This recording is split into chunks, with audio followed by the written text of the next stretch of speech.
ಪ್ರಿಯ ವೀಕ್ಷಕರೇ, ಇಸ್ರೇಲ್ ಮತ್ತು ಇರಾನ್ ನಡುವಿನ ಯುದ್ಧದಲ್ಲಿ ಇಸ್ರೇಲ್ ಪ್ರಧಾನಿ ಬೆಂಜಮಿನ್ ನೆತನ್ಯಾಹು ಸಾವಿನ ಕುರಿತು ಸುದ್ದಿಗಳು ಸಾಮಾಜಿಕ ಜಾಲತಾಣಗಳಲ್ಲಿ ಹರಿದಾಡುತ್ತಿವೆ.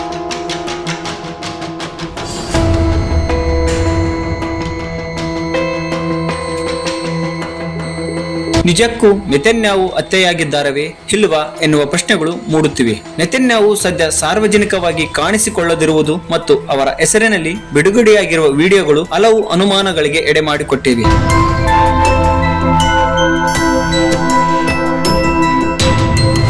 Iran supreme leader Ayatollah Ali Khamenei ಅವರು ಹತ್ಯೆಯಾದ ನಂತರ ಮಧ್ಯಪ್ರಾಚ್ಯದಲ್ಲಿ ಯುದ್ಧದ ಜ್ವಾಲೆ ಹೆಚ್ಚಾಗಿದೆ.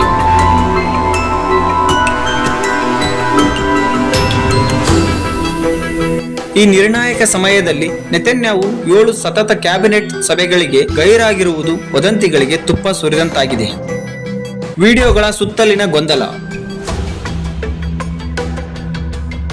ನೆತನ್ಯಾಹು ಸುರಕ್ಷಿತವಾಗಿದ್ದಾರೆ ಎಂದು ತೋರಿಸಲು ಇಸ್ರೇಲ್ ಸರ್ಕಾರ ಬಿಡುಗಡೆ ಮಾಡಿದ 3 ವಿಡಿಯೋಗಳು ಈಗ ಪರೀಕ್ಷೆಗೆ ಒಳಗಾಗಿವೆ. 6 ಬೆರಳುಗಳ ವಿವಾದ. ಮಾರ್ಚ್ 13ರ ವಿಡಿಯೋದಲ್ಲಿ ನೆತನ್ಯಾಹು ಅವರ ಕೈಗೆ 6 ಬೆರಳುಗಳಿರುವಂತೆ ಕಂಡಿದ್ದು ಇದು ಎಐ ಸೃಷ್ಟಿತ ವಿಡಿಯೋ ಎಂಬ ಶಂಕೆ ಮೂಡಿಸಿದೆ. ಆದರೆ ತಜ್ಞರು ಇದನ್ನು ಮೋಷನ್ ಬ್ಲರ್ ಅಥವಾ ತಾಂತ್ರಿಕ ದೋಷ ಎನ್ನುತ್ತಿದ್ದಾರೆ.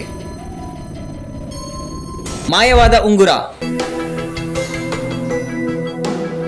ರಸ್ತೆಯಲ್ಲಿ ನಡೆಯುತ್ತಾ ನಾಯಿಯನ್ನು ಮುದ್ದಾಡುವ ವಿಡಿಯೋದಲ್ಲಿ ನೆತನ್ಯಾಹು ಕೈ ಬೀಸಿದಾಗ ಅವರ ಬೆರಳಲ್ಲಿದ್ದ ಉಂಗುರ ಕ್ಷಣಾರ್ಧದಲ್ಲಿ ಮಾಯವಾಗಿ ಮತ್ತೆ ಪ್ರತ್ಯಕ್ಷವಾಗಿದೆ. ಎಐ ವಿಡಿಯೋಗಳಲ್ಲಿ ಇಂತಹ ಅಬ್ಜೆಕ್ಟ್ ಪರ್ಮನೆನ್ಸಸ್ ಸಮಸ್ಯೆಗಳು ಸಾಮಾನ್ಯ ಎಂದಿದ್ದಾರೆ.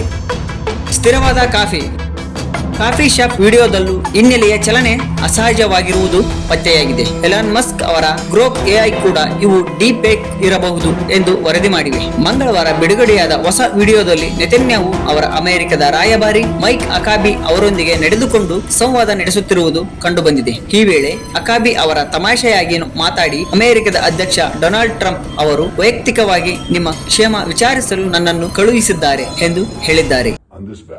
You know what the good news is? My name is not on the punch card.